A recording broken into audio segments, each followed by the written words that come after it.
Assalamualaikum warahmatullahi wabarakatuh. Kembali lagi di channel RK25.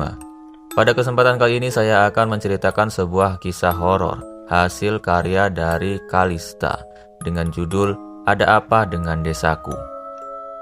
Dan untuk kalian yang baru saja menemukan channel ini, alangkah lebih baiknya kalian tekan dulu tombol like serta subscribe dan juga aktifkan lonceng notifikasinya agar jika saya upload video baru, kalian bisa mendapatkan notifikasinya. Dan untuk kalian yang ingin membaca kisah aslinya, bisa kalian cek linknya di deskripsi ataupun di pin komentar. Semua nama, latar, tempat, dan waktu dalam cerita ini disamarkan.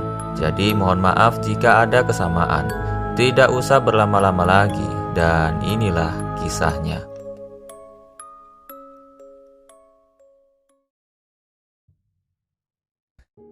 Oh iya, sebelum aku mulai cerita, aku ingin memperkenalkan diriku dulu. Namaku Raya. Umurku 23 tahun dan aku hari ini ingin pulang kampung setelah merantau 3 tahun keluar kota. Aku berniat memberi kejutan pada nenekku yang masih tinggal di desa tempatku lahir dulu. Karena aku dan keluargaku sudah pindah ke Jakarta 3 tahun yang lalu. Namun nenekku malah ingin tinggal di desa itu bersama bibiku. Ya, alasannya karena nenek tidak suka dengan kebisingan di kota dan ingin merawat kebun yang ada di desa. Aku datang sendirian dari Jakarta menuju desa Kembang Kantil. Entahlah, setiap kali menyebut nama desa itu, entah kenapa perasaanku tidak enak. Saat aku di dalam bus, aku bertemu seorang perempuan, dia seumuran denganku. Dia juga mengatakan akan ke desa Kembang Kantil. Jadi kami memutuskan akan berangkat bersama. Perjalanan yang kami tempuh 8 jam akhirnya tiba juga. Akses menuju desa itu tidak bisa menggunakan mobil. Kami harus naik ojek untuk menuju desa tersebut. Tapi anehnya, dari banyaknya tukang ojek, hanya satu yang mau mengantarkan kami. Jika ditanya, mereka semua menyuruh kami untuk tidak masuk ke desa tersebut. Sebaiknya mbak-mbak ini pulang saja lagi. Desa yang mbak tuju itu desa yang berbahaya, ucap salah satu tukang ojek itu. Itu tidak mungkin bang, itu desaku dulu.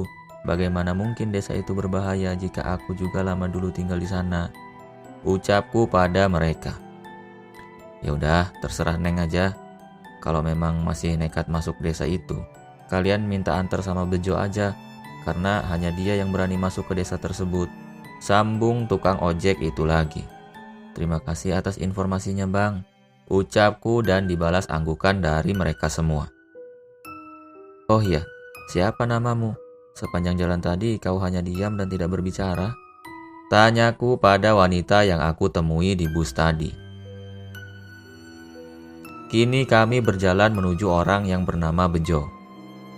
Aku malah, maaf ya, aku memang tidak banyak bicara pada orang baru, ucapnya. Kalau boleh tahu, kamu mau ketemu siapa di desa itu? Tanyaku. Aku ingin bertemu budeku yang ada di sana. Aku dapat kabar dia lagi sakit. Budeku hanya tinggal sendirian di desa itu, jelas malah. Kini kami sudah sampai di tempat tukang ojek yang bernama Bejo. Kutaksir usianya 40 tahun, rambutnya yang gondrong dan berewokan. Permisi, ucapku saat sudah sampai di pangkalan ojek itu. Dia hanya diam dan menatap kami dengan aneh. Bapak kan yang namanya Pak Bejo? Tanyaku lagi. Dan hanya dibalas anggukan. Aneh memang. Tapi aku perlu bapak ini buat mengantar kami ke desa tempat lahirku. Pak, apa bapak bisa antar aku dan temanku ke desa Kembang Kantil? Tanyaku. Buat apa kalian datang sana? Tanyanya dengan nada tak suka. Aku masih menahan sabar karena hanya dia harapan satu-satunya. Kami ingin mengunjungi keluarga kami yang di sana pak, dan itu juga desa tempat lahirku, jelasku pada Pak Bejo. Aku akan antar kalian, tapi kalian berdua harus mengingat tentang pantangan yang tidak boleh dilakukan di desa itu. Pertama, kalian jangan pernah memakan makanan yang diberikan orang desa itu terkecuali dari keluarga kalian sendiri. Dan kedua, kalian jangan pernah sesekali keluar saat matahari telah terbenam. Jelas Pak Bejo yang membuat aku bingung dengan syarat yang dia ajukan. Karena semenjak tinggal di sana, tidak ada pantangan seperti itu. Aneh pikirku. Tapi sebaiknya aku setujui saja. Mungkin sudah banyak perubahan, pikirku. Baik Pak, ucapku.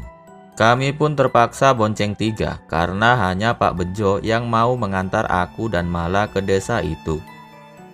Sejak dalam perjalanan, aku makin bingung dengan desa ini. Tidak ada kemajuan, jalan hanya ada setapak dan kiri kanan masih hutan rimba. Bahkan lebih bagus jalan waktu dulu aku dan keluargaku tinggal di desa ini. Sepanjang jalan aku melihat jalan yang rusak dan berlubang. Dan saat kami memasuki gerbang desa, hal yang paling mengerikan yang pernah aku lihat. Ada 2 kepala kerbau dan bermacam-macam bunga serta dupa di kiri kanan gerbang desa.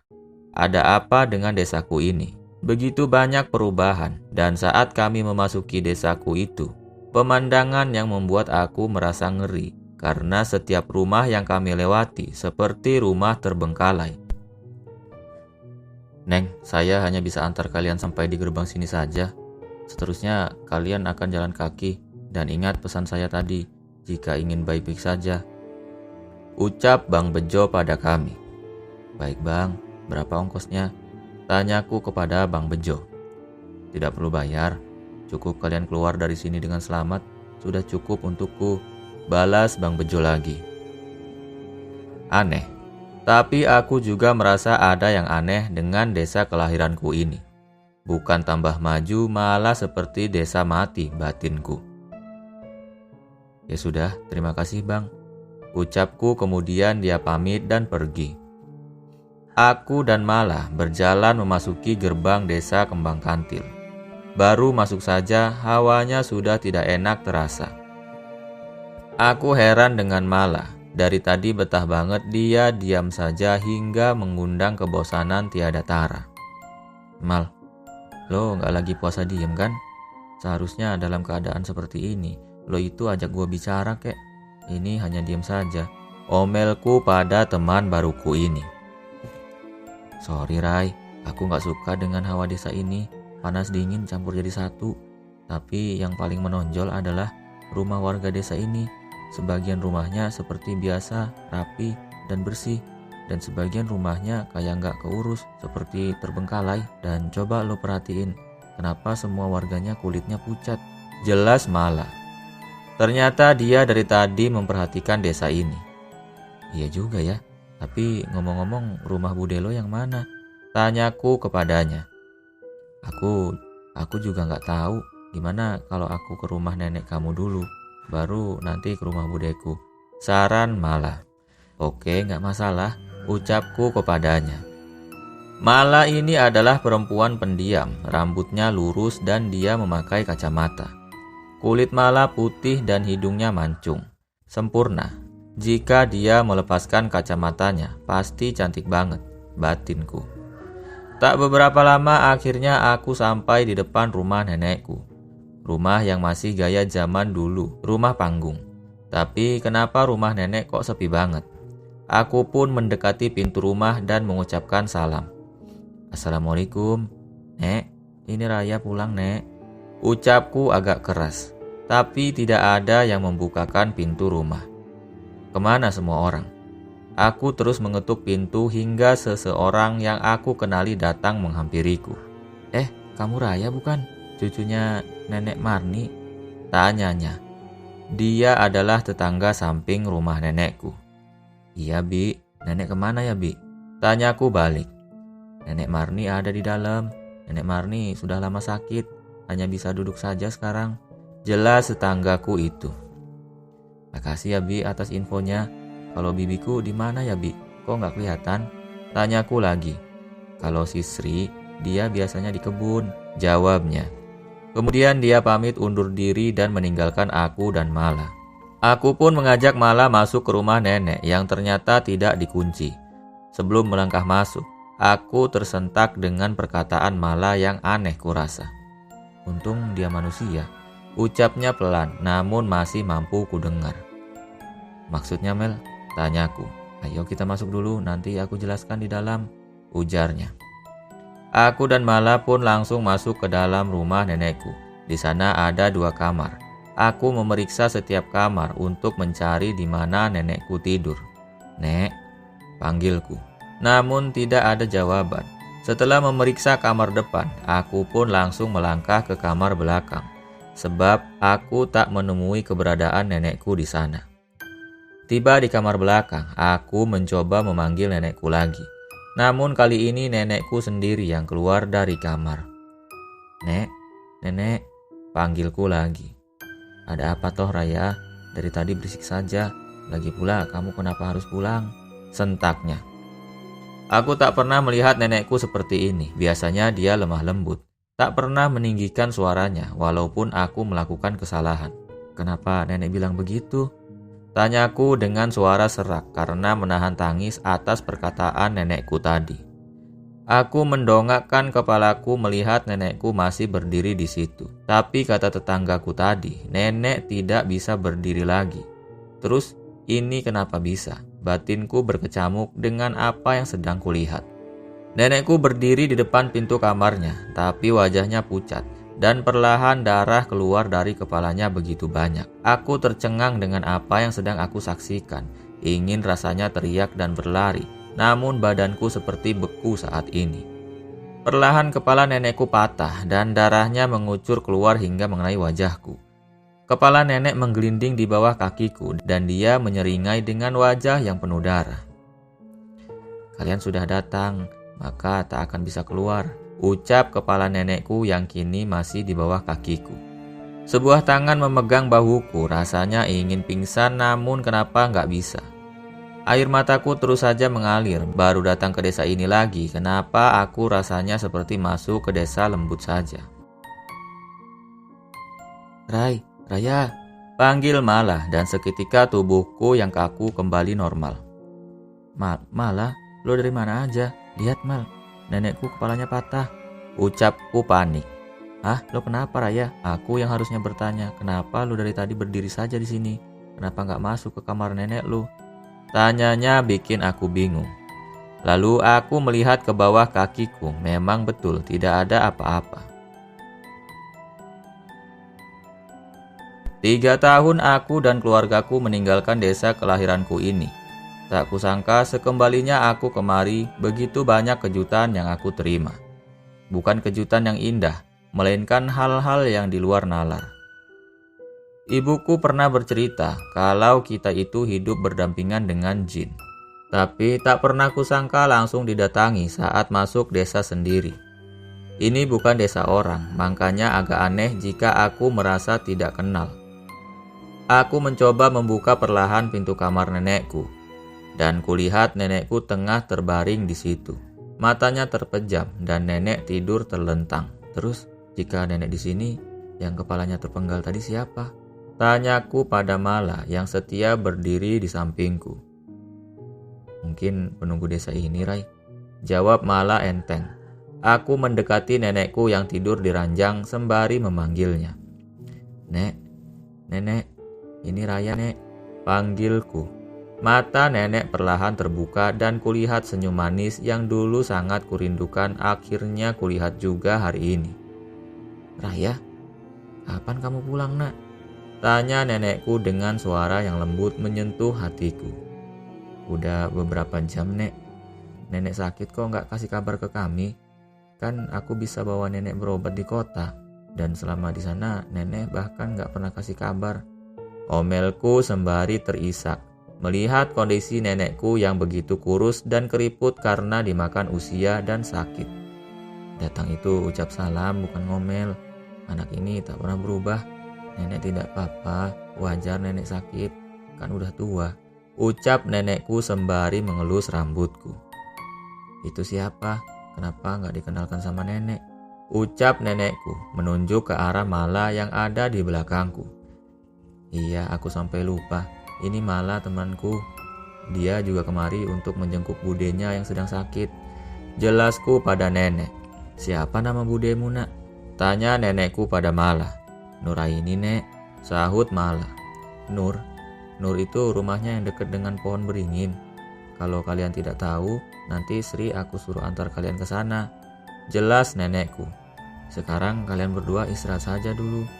Selama kalian pergi tidak ada yang menempati kamarmu itu. Jadi kalian bisa istirahat di sana," ucap nenekku lagi. Di rumah nenek memang cuma ada 2 kamar. Bibiku tinggal dengan suaminya. Rumah bibiku bersebelahan dengan rumah nenek.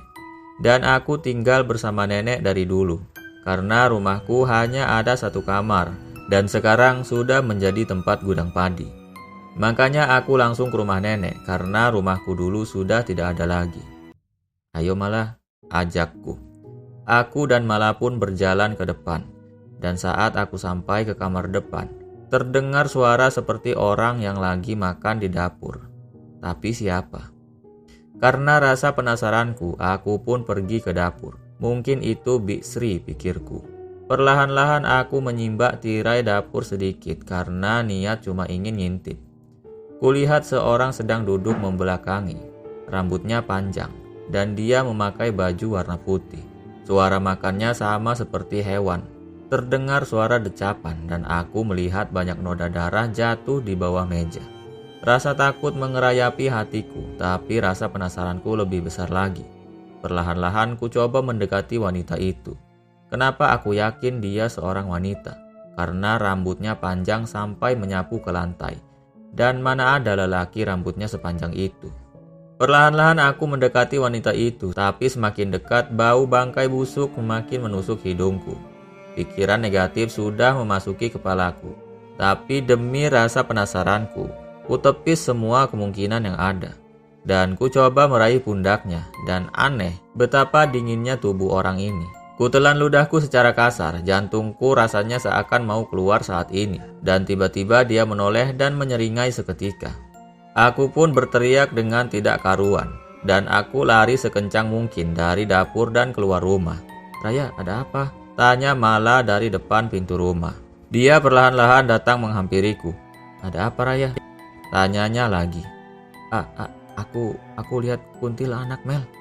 Dia ada di belakang sedang menyantap tubuh bayi merah. Jelasku gagap. Emang lu dari mana Ray? Tadi kan lu sendiri yang bilang istirahat, terus saat aku masuk ke kamar, lu malah pergi. Kupikir lu ambil minum. Jelas Mala. Emang lu gak pernah didatangi sosok ngeri Mel? Tanyaku lagi, dan dia hanya geleng-geleng. Apa karena aku lahir di sini? Jadi mereka semua rindu padaku karena sudah 3 tahun aku merantau. Ucapku asal. Namun bukan jawaban yang aku dapat, tapi jitakan dari Mala. Dasar lo, baru saja lo ketakutan kayak gitu mau pingsan. Tapi sekarang malah bercanda. Lo itu aneh ya Ray, bisa cepet banget moodmu berubah. Omel Mala panjang lebar. Dari jauh aku melihat seseorang berjalan mendekati kami. Dia tersenyum seperti mengenal salah satu dari kami berdua. Hanya orang yang tidak tahu yang mau masuk ke desa, yang bahkan burung pun enggan melintas di atasnya. Semua telah terkutuk, tak akan ada yang tersisa. Teriak wanita saat sampai di depan kami. Dia teriak histeris dan berlari tak tentu arah. Aku dan Mala tercengang melihat kondisi yang awalnya cantik berubah buruk rupa dan hilang meninggalkan bau busuk serta kapur barus. Ayo masuk, mungkin itu kata sambutan dari mereka.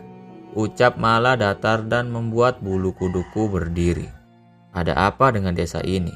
Baru saja masuk sudah hampir bisa bikin stres rasanya.